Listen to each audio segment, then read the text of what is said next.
Hello students, today I am going to start second part of the chapter set. ठीक है, पहला lecture मैं इसका ले चुका हूं। जिन बच्चों ने नहीं देखा वो देख सकते हैं, लिंक मैं नीचे डिस्क्रिप्शन में दे दूंगा। ठीक है, तो आज जो हम लोग बात करेंगे इसके सेकंड लेक्चर की, डिफरेंट टाइप्स ऑफ सेट। ठीक है, यानी सेट किस किस तरह के होंगे, किस किस टाइप्स के होंगे, उसकी बात करेंगे। तो पहला मैंने लिया है यहाँ पर, देखिएगा, नल सेट, एम्प्टी सेट और वाइड सेट। ये तीनों एक ही है, चाहे नल सेट बोलो, चाहे एम्प्टी सेट बोलो, चाहे वाइड सेट बोलो। ठीक, तो इसकी डेफिनेशन क्या है? A set does not contain any element। ठीक, एक ऐसा सेट जिसके अंदर कोई एलिमेंट ना हो इज कॉल्ड नल सेट। समझ में आ रही बात? एक हमें ऐसा सेट लेना है जिसके अंदर कोई भी एलिमेंट हमें प्राप्त नहीं होगा, तो उसे हम लोग नल सेट बोलेंगे। एम्प्टी भी बोल सकते हो और वाइड भी, और इसको डिनोट करते हैं फाई से। ठीक, इस तरह से ये जो बनता है ये थीटा है, लेकिन हम लोगों को इस तरह से बनाना है, ये it is a symbol of phi, है ना। तो नल सेट को हम लोग रोस्टर फॉर्म में लिखते हैं, और कैसे लिखते हैं? फाई की तरह। तो एग्जांपल देखिए तब आपको समझ में आएगा। मैंने लिखा है x is such that, x ऐसा है कि कैसा है, x belongs to natural number, यानी x जो है वो नेचुरल नंबर है, लेकिन कैसा होना चाहिए? 0 से बड़ा होना चाहिए और 1 से छोटा। तो सुनिएगा, नेचुरल नंबर हमें लेने हैं, तो अगर मैं इस तरह से लिखूं 0 1 2 3 4 5, तो 0 तो होल नंबर में आता है। तो देखिएगा हमें x कैसा लेना है? 0 से बड़ा और 1 से छोटा। तो यहां देखिएगा ये 0 है और ये 1, तो 0 से बड़ा और 1 से छोटा, तो पॉइंट वाले नंबर आ जाएंगे, जैसे 0 से बड़ा 0.5, और ये नेचुरल नंबर नहीं होगा। कहने का मतलब है 0 और 1 के बीच में जितने भी नंबर होंगे वो सब पॉइंट वाले होंगे, और पॉइंट वाले नंबर नेचुरल नहीं होते, यानी आपको एक भी एलिमेंट प्राप्त नहीं होगा। तो ये हम लोगों का नल सेट कहलाएगा। अच्छी बात है। अब इसको लिखेंगे कैसे वो मैं बता दे रहा हूं। जैसे ये एक सेट लिखा है तो आप इसको इस तरह से लिख सकते हैं, इक्वल टू 5, यानी कि ये एक नल सेट है। 0 से बड़ा और 1 से छोटा हमें कोई भी नेचुरल नंबर नहीं मिलेगा, है ना। दूसरा एग्जांपल देखते हैं, x कैसा है? x is an even number. x जो है वो इवन नंबर है और नॉट डिविजिबल बाई 2, और वो 2 से कटेगा भी नहीं। तो भैया जितने भी आप इवन नंबर लोगे तो वो 2 से जरूर कटेंगे, लेकिन इन्होंने क्या बताया है? ऐसा इवन नंबर लो जो 2 से ना कटे। तो ऐसा कोई इवन नंबर नहीं होगा जो 2 से ना कटे, यानी एक भी एलिमेंट प्राप्त नहीं होगा। ये भी नल सेट हो गया। क्लियर है? कोई भी आप इवन नंबर ले लो, जैसे 60 ले लिया, 12 ले लिया, तो ये सब श्योर है कि 2 से कटेंगे, यानी 2 से डिवाइड हो जाएंगे कंप्लीटली। ठीक है, तो हमें एक भी ऐसा इवन नंबर नहीं मिलेगा जो 2 से कटे ना, यानी ये भी हम लोगों का नल सेट हो गया। इसके इक्वल में भी आप 5 लिख देंगे। एक बात और ध्यान देना, इस तरीके से मत लिखना 5, यानी सेट के अंदर 5 मत लिखना, वरना ये एक एलिमेंट कहलाएगा। अगर आप करली ब्रैकेट लगा दोगे, अब ये एक एलिमेंट कहलाएगा, इसका नाम सिंगलटन सेट होता है, अभी बताएंगे। तो आपको इसमें करली ब्रैकेट नहीं लगाना, सिर्फ इस तरह से लिखना है 5। एक एग्जांपल और लिया है मैंने, दूसरा, x कैसा है? x ऐसा लेना है जो अपने आप के बराबर ना हो। तो भैया ऐसा हो ही नहीं सकता। कोई भी नंबर ले लो, जैसे 2, तो 2 तो अपने आप से तो बराबर ही होगा, 2 बराबर 2 तो होगा ही। अगर 3 ले लोगे तो 3 बराबर 3 तो होगा। तो हमें एक ऐसा नंबर लेना है जो अपने आप के ही बराबर ना हो, तो ऐसा कोई नंबर नहीं मिलेगा। ठीक, it is also a wide set, यानी ये भी नल सेट है। एक और लिया है, x is an even prime number. Even prime number लेना है ग्रेटर देन 2, यानी 2 से बड़े इवन प्राइम नंबर लेने हैं। तो सुनो, प्राइम नंबर क्या होंगे? 2 होगा, 3 होगा, 5 होगा, 7 होगा, इस तरह से चलेगा। तो हमें 2 से बड़े लेने हैं, 2 नहीं लेना है। 2 से बड़े कोई भी इवन नंबर आपको दिख रहा है? नहीं दिख रहा है, क्योंकि 2 तो खुद ही एक इवन नंबर है। तो इन्होंने हमें बताया ग्रेटर देन 2, यानी 2 नहीं लेना है, 2 से बड़े लेने हैं, और 2 से बड़े नंबर ये सारे हैं। तो क्या इनमें से कोई भी इवन नंबर है? नहीं, ये सारे ऑड प्राइम नंबर है। ठीक है, मैंने बात किसकी करनी है? इवन प्राइम नंबर की। लेकिन ये जो 3 5 7 11 ये सब होंगे, ये ऑड प्राइम नंबर आ जाएंगे, यानी 2 से बड़ा एक भी हमें इवन प्राइम नंबर नहीं मिलेगा। ठीक, it is also a null set, यानी ये भी हम लोगों का 5 हो गया। ठीक है, तो ये हम लोगों ने किसके बारे में बात कर ली? नल सेट और एम्प्टी सेट। अब आपको बता दे रहे हैं सिंगलटन सेट। ठीक, तो सिंगलटन सेट, चलिए दूसरा सेट देखते हैं, कौन सा? Singleton set. ठीक, तो सिंगलटन सेट की डेफिनेशन लिखी है मैंने, a set containing only one element is called singleton set. ठीक, एक ऐसा सेट लेना है जिसके अंदर केवल और केवल एक ही एलिमेंट मिलना चाहिए, जैसे एक सेट में लिख दूं 3 4 5, ठीक, तो इसके अंदर 1 2 3 तीन एलिमेंट है तो ये सिंगलटन नहीं होगा। लेकिन अगर सिर्फ एक एलिमेंट इसके अंदर डाल दें, ओनली 3 या कोई भी, तो ये सिंगलटन सेट होगा। ठीक है, तो डेफिनेशन क्या कहती है? Definition says that a set containing only one element is called singleton set. ठीक, एक ऐसा सेट जिसके अंदर केवल और केवल एक एलिमेंट होगा वो सिंगलटन सेट होगा। डेफिनेशन तो मैंने बता दी, एग्जांपल भी देख लीजिए। एक ये लिखा है सेट बिल्डर फॉर्म में, x कैसा है, x + 4 = 8। तो देखिएगा ये स्पेसिफिक प्रॉपर्टी होती है सच दैट के बाद जो लिखी होती है। इसको थोड़ा सा सॉल्व कर लेते हैं रफली। x + 4 = 8, तो x = 8 - 4 यानी कि 4। तो केवल x की एक ही वैल्यू आई 4। तो ये वाला जो सेट था ये सेट बिल्डर में था, इसको रोस्टर में लिख लीजिए। तो केवल एक ही सॉल्यूशन तो मिला, क्योंकि x की हाईएस्ट पावर कितनी है? 1 है। तो जब x की हाईएस्ट पावर 1 होगी तो एक ही सॉल्यूशन मिलेगा। तो एक ही सॉल्यूशन मिला क्या? 4। x की वैल्यू केवल और केवल 4 आई, तो केवल एक एलिमेंट मिला, इसलिए ये हम लोगों का सिंगलटन सेट हो जाएगा। ठीक, अच्छा दूसरा देखिएगा, x इज एन इंटीजर। हमें क्या बताया गया है? सच दैट के बाद ये स्पेसिफिक प्रॉपर्टी है, और x एक इंटीजर है जो कि कैसा हो? 3 से बड़ा हो और 5 से छोटा। देखिएगा 3 से बड़ा और 5 से छोटा, तो 3 से बड़ा क्या हो सकता है? पॉइंट वाले नंबर नहीं हो सकते, 3.1 3.2, क्योंकि पॉइंट वाले नंबर इंटीजर नहीं होते, हमें इंटीजर लेना है, इज एन इंटीजर। तो 3 से बड़ा कौन सा हो सकता है? 4। 3 से बड़ा भी है और 5 से छोटा भी है, तो केवल एक ही तो मिला। तो इस वाले के लिए रोस्टर फॉर्म में अगर हम करेंगे तो इसके लिए भी केवल क्या मिला? एक ही एलिमेंट मिला जो सेट के अंदर आएगा, तो ये भी सिंगलटन हो गया। और ये देखिएगा तो बड़े आसान है। अब मैंने 5 को कर्ली ब्रैकेट में रख दिया, अब ये नल सेट नहीं है, ये सिंगलटन सेट हो गया, क्योंकि ये एक एलिमेंट बन गया। जब भी कर्ली ब्रैकेट के अंदर कोई भी चीज डाली जाएगी तो वो एलिमेंट बन जाएगी। तो इसके अंदर केवल एक एलिमेंट है, ये भी सिंगलटन सेट है। ठीक है, और d बराबर देखिएगा इस कर्ली ब्रैकेट के अंदर भी 0 लिखा है, केवल एक एलिमेंट है, ये भी सिंगलटन सेट है। ठीक, तो सिंगलटन सेट आपको समझ में आ गया। अब दूसरा ले रहे हैं। चलिएगा स्टूडेंट, देखते हैं सेट के अदर टाइप की बात करते हैं, फाइनाइट एंड इनफाइनाइट सेट। ठीक है, अगला क्या होगा? Finite and infinite set. तो पहली बात करते हैं फाइनाइट सेट क्या होता है। तो a set containing countable number of element is called finite set. कहने का मतलब है एक ऐसा सेट जिसके अंदर के एलिमेंट को गिना जा सके। ठीक है, that is countable number. A set containing यानी एक सेट के अंदर होना चाहिए, क्या होना चाहिए? Countable number of element. ठीक, ऐसे एलिमेंट हो जिनको आप गिन सके, काउंट कर सके, that is called finite set.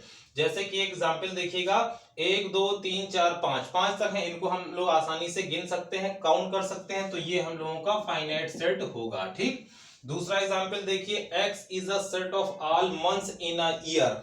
तो एक साल में कितने मंथ होते हैं उसको भी काउंट कर सकते हैं। 12 मंथ होते हैं तो गिन सकते हो ना, काउंट कर सकते हो, तो ये भी हम लोगों का क्या होगा? फाइनाइट सेट होगा। ठीक, सी देखिएगा, x is a set of all person on the earth. ये बहुत से स्टूडेंट गलत कर देते हैं।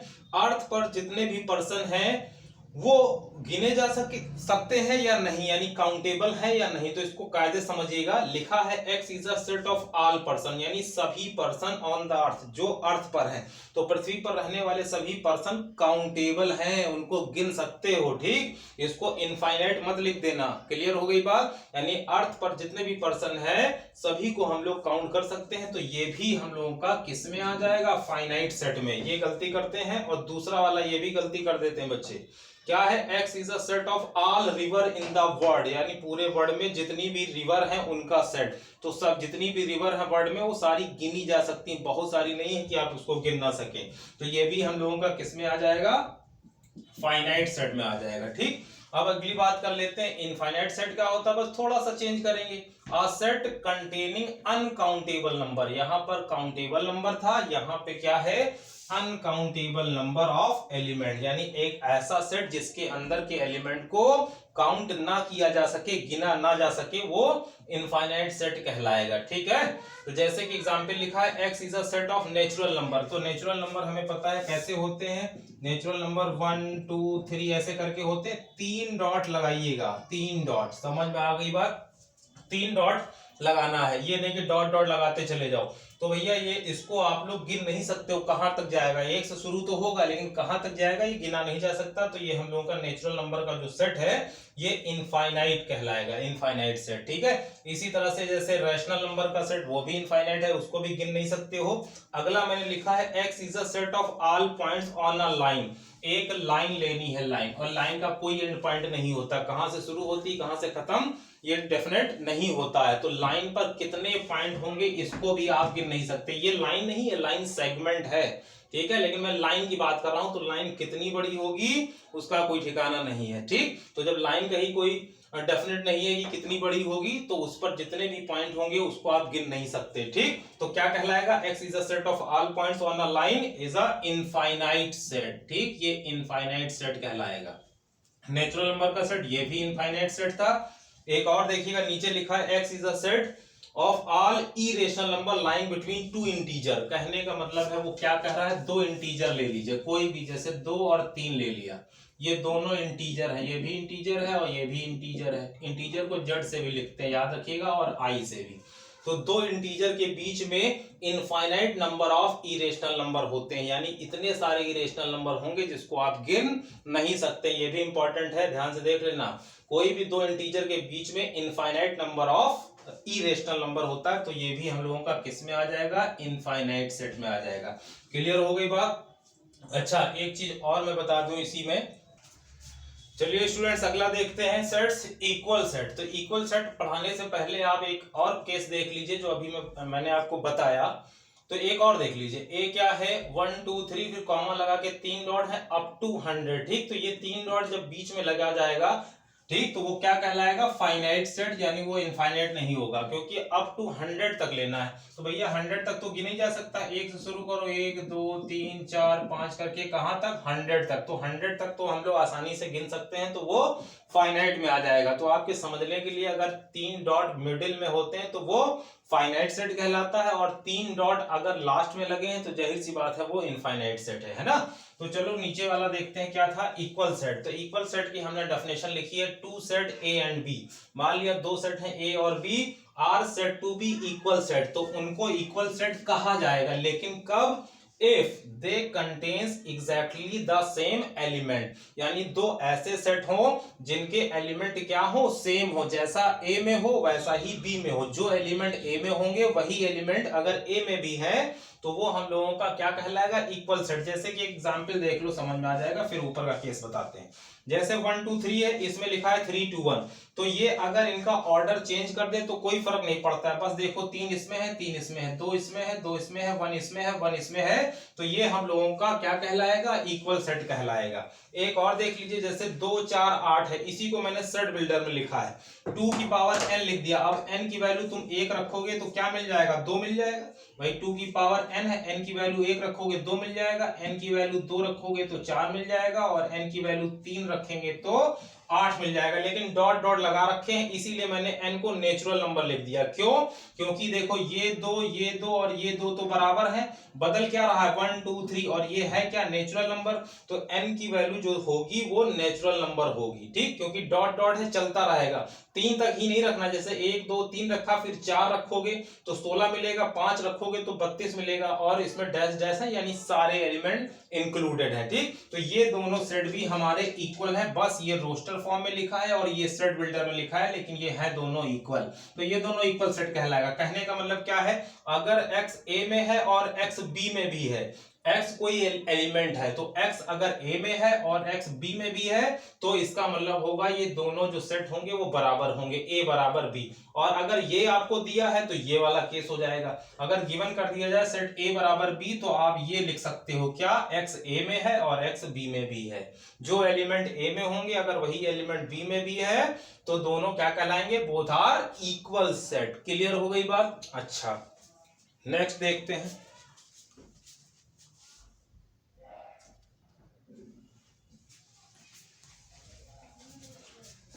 हाँ, तो स्टूडेंट्स अब 2 टॉपिक और बचे हुए हैं, आप इनको भी समझ लीजिए तो आपकी सेकंड एक्सरसाइज आसानी से सॉल्व हो जाएगी। तो सिर्फ 2 टॉपिक और बचे हैं सेकंड एक्सरसाइज को करने के लिए, ठीक। तो इतना समझ लेंगे तो आप सेकंड एक्सरसाइज आसानी से कर पाएंगे। तो cardinal number of finite set की बात करेंगे। किसकी बात करेंगे? Cardinal number of finite set. Definition क्या है लिखी है मैंने? Number of distinct element of the given set, ठीक। डेफिनेशन थोड़ी सी हम चेंज करके बनाते हैं ताकि आपको आसानी से समझ में आ जाए। Number of distinct element, distinct element का मतलब होता है विभिन्न एलिमेंट, अलग अलग एलिमेंट, ठीक है। तो number of distinct element of the given set A is called cardinal number of A and it is denoted by number of A. कहने का मतलब ये है, अगर कोई एक सेट दिया है, जैसे कि मान लो ये एक सेट दिया हुआ है, तो इसके अंदर जितने भी एलिमेंट हैं इनको आप काउंट कर लीजिए। तो जितने नंबर आएंगे, नंबर ऑफ एलिमेंट यानी कितने नंबर हैं, 1 2 3 4 5 नंबर है। तो ये बी सेट में है 5 एलिमेंट, तो ये नंबर ऑफ बी क्या कहलाएगा? 5। तो ये क्या कहलाएगा? Cardinal number of set B. Number of B का मतलब cardinal number of set B, और नंबर ऑफ ए का मतलब cardinal number of set A. Cardinality जब निकालनी होती है तो नंबर काउंट कर लेते हैं, जितने होते हैं वही लिख लेते हैं। अगर सेट बी दिया है तो नंबर ऑफ बी, अगर सेट ए दिया है तो नंबर ऑफ ए। तो डेफिनेशन समझ लेना, number of distinct element of the given set A. Given set ए मैंने लिया है, अगर कोई सेट ए दिया है और उसके आप क्या निकाल लो? नंबर ऑफ डिस्टिंक्ट एलिमेंट, यानी उसमें कितने टोटल नंबर ऑफ एलिमेंट हैं, किसमें? सेट में। तो is cardinal number of set A and it is denoted by number of A. Clear हो गई बात? कोई भी एक सेट है, आप इसको हिंदी में भी लिख सकते हैं अगर हिंदी मीडियम के स्टूडेंट है। अगर कोई एक सेट गिवन किया गया है, लेकिन याद रखना फाइनाइट सेट होना चाहिए। ऐसा ना हो कि इसको गिन ही ना पाओ, इनफाइनाइट सेट नहीं होना चाहिए। फाइनाइट होगा तभी तो नंबर गिन पाओगे। तो एक ऐसा सेट अगर दिया है जो फाइनाइट है, तो उसमें जो टोटल नंबर ऑफ एलिमेंट होगा that is cardinal number of that given set. समझ में आ गई बात? अच्छा, एक और देखो, इसमें एबीसी है, बीच में डॉट किया, मैंने जब बताया था जब बीच में डॉट लगा होता है इसका मतलब वो फाइनाइट सेट होता है। तो ये एक फाइनाइट सेट है, एबीसी से लेकर जेड तक है। तो हमें पता है 26 होते हैं इंग्लिश अल्फाबेट 26। तो ये सेट ए दिया है, तो आप इसको लिख सकते हो नंबर ऑफ ए इक्वल 26। यही कहलाएगा कार्डिनल नंबर ऑफ ए, ठीक। ये कहलाएगा cardinal number of B. Clear हो गई बात? कार्डिनल क्या है? अच्छा, इक्विवेलेंट सेट क्या होते हैं? तो इक्विवेलेंट सेट के लिए मैंने बताया, if two set A and B are finite set. अगर 2 सेट है, मान लो ए और बी, दोनों फाइनाइट होने चाहिए। ये दोनों कैसे होने चाहिए? फाइनाइट, यानी इनको गिना जा सके, इसमें जो एलिमेंट है उनको आप गिन सको। तो अगर ए और बी दोनों फाइनाइट सेट है, और अगर नंबर ऑफ ए और नंबर ऑफ बी बराबर हो जाए, यानी कार्डिनलिटी बराबर हो जाए, ठीक है। ए में जितने एलिमेंट है उतने ही एलिमेंट अगर बी में होंगे तो वो क्या कहलाएगा? हम लोगों का इक्विवेलेंट सेट कहलाएगा। जैसे कि एक एग्जांपल दे दे रहा हूं तो समझ जाओगे। इसमें मान लो 1 2 3 है, एक सेट बी है जिसमें ए बी सी है, तो इसका नंबर ऑफ ए निकाल लो, कितने एलिमेंट है? 1 2 3। इसका number of B, cardinal number B का निकाल लो, 1 2 3। तो ये क्या है? Number of A number of B बराबर हो गया। तो ये ए और बी जो होगा, यानी ए और बी क्या कहलाएंगे? इक्विवेलेंट सेट कहलाएंगे, ठीक। तो मैंने इस एक्सरसाइज के लिए, मतलब एक्सरसाइज सेकंड के लिए सारी थ्योरी पढ़ा दी। अब आपका कोई भी क्वेश्चन फंसेगा नहीं। रही बात हमारे लगाने की, तो मैं मिक्स करके लगाऊंगा क्वेश्चन, ताकि आप हर तरीके के इंपॉर्टेंट शॉर्ट और लॉन्ग सभी समझ पाओ, ठीक। RD plus RS Agarwal plus NCERT और एग्जाम्पलर मिला के हम कराएंगे, लेकिन पहले सारी थ्योरी आपको पढ़ा लेंगे उसके बाद, ठीक है। अच्छा।